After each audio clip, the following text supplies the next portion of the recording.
नमस्कार. झुमीज किचन मध्ये आज मी आपल्याला कोलंबीचे लोणचे दाखवणार आहे. ही मी कोलंबी घेतलेली आहे. त्याचा काळा धागा काढून टाकलेला आहे. स्वच्छ पाण्याने धुवून घेतली आहे 3-4 वेळा आणि नंतर हळद मीठ लावून ठेवलेलं आहे. या वाटीने मी 2 वाट्या कोलंबी घेतलेली आहे. मी या कोलंबीच्या लोणच्यासाठी तेल घेतलेलं आहे आणि हे तेल मी ह्या वाटीने पाऊण वाटी घेतलेलं आहे, कारण लोणच्याला तेल लागतं.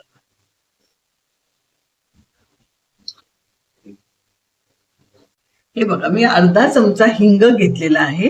हा तेलात प्रथम घालावा. हिंग करपून देऊ नये.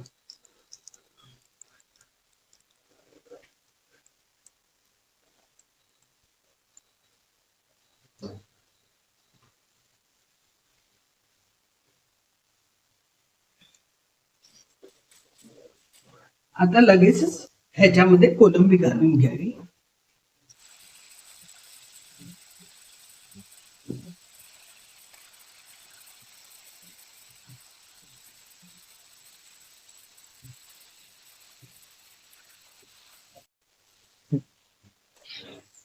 आता ही कोलंबी जास्त वेळ परतू नये, कारण शिजायला साधारण 5 मिनिटं लागतात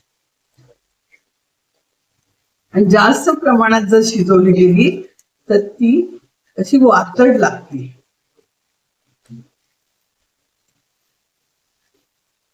आता आपण तेलात घालून घेतली आहे. आता ह्याच्यात मी हळद, पाव चमचा हळद घातलेली आहे.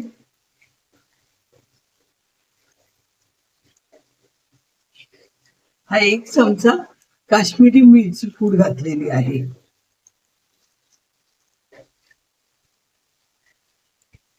मी साधारण लहान 1 चमचा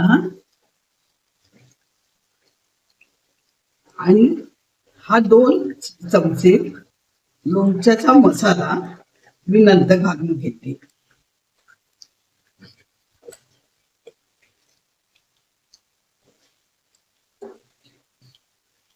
आता या कोलंबीला ऑलरेडी पाणी सुटलेलं आहे.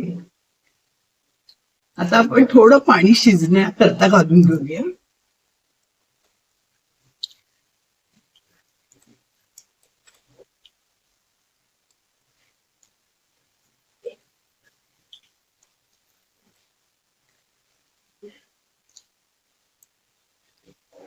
आता मी हा अर्धा चमचा मीठ घालते आहे. मीठ थोडं कमीच घालते, कारण लोणच्याच्या मसाल्यात मीठ असते. आपण कोणताही तयार लोणच्याचा मसाला घेतला तरी चालेल. आता आपण लगेच ह्यात लोणच्याचा मसाला 2 टेबलस्पून घालून घेतोय. हे करायला सोपं आणि खायला चविष्ट असं लागतं. आपण वरण भातावरती किंवा चपातीवरती, पावाबरोबर, कशाबरोबरही खाऊ शकता. बाहेर गावी जाताना सुद्धा आपण बरोबर घेऊन जाऊ शकता. साधारण हे 7-8 दिवस राहते. आता लोणच्याचा मसाला मी घातल्यावर आता हे झालेलं आहे कोलंबीचं लोणचं.